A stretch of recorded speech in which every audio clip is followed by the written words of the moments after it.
नगरिया ओ कागा ले आओ सजन के खवरिया ओ कागा ले आओ सजन के खवरिया।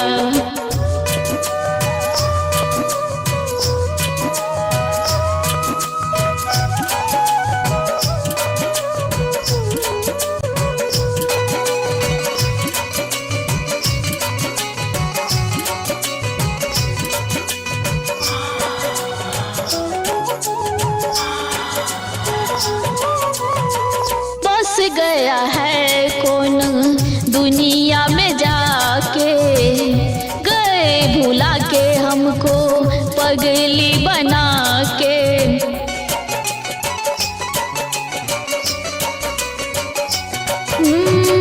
बस गया है कोनो दुनिया में जाके, गए भुला के हमको पगली बना के।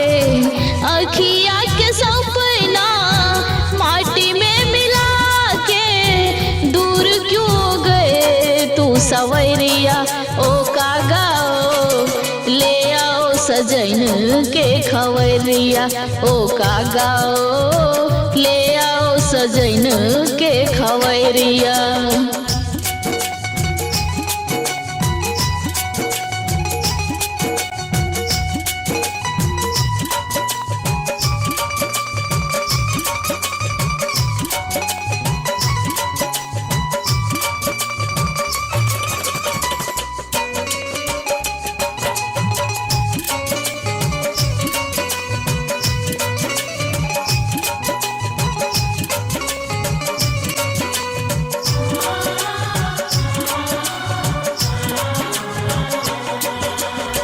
सहा नहीं जाता हमसे पिया की जुदाई, भागे में आगे हमको दिया तू लगाई।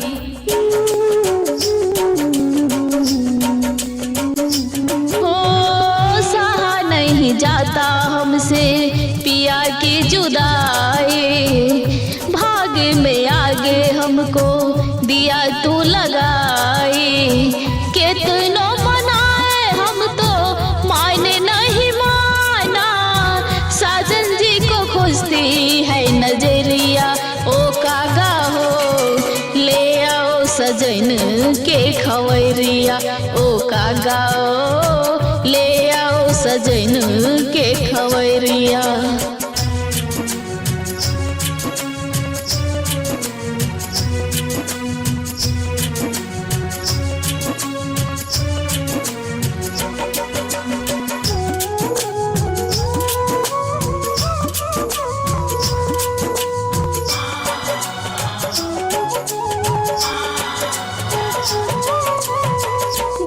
पिया दुख तू हमको है भागा, तू तो हमसे दिल क्यों था मांगा।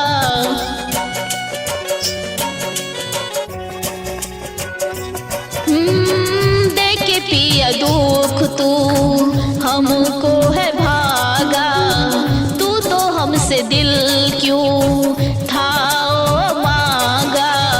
क्यों साजन गया तू भुला के, दिल में उठा है लहरिया ओ कागा ले आओ सजन के खवरिया ओ कागा ले आओ सजन के खवरिया ओ कागा ले आओ सजन के खवरिया ओ कागा ले आओ सजन के खवरिया ओ कागा।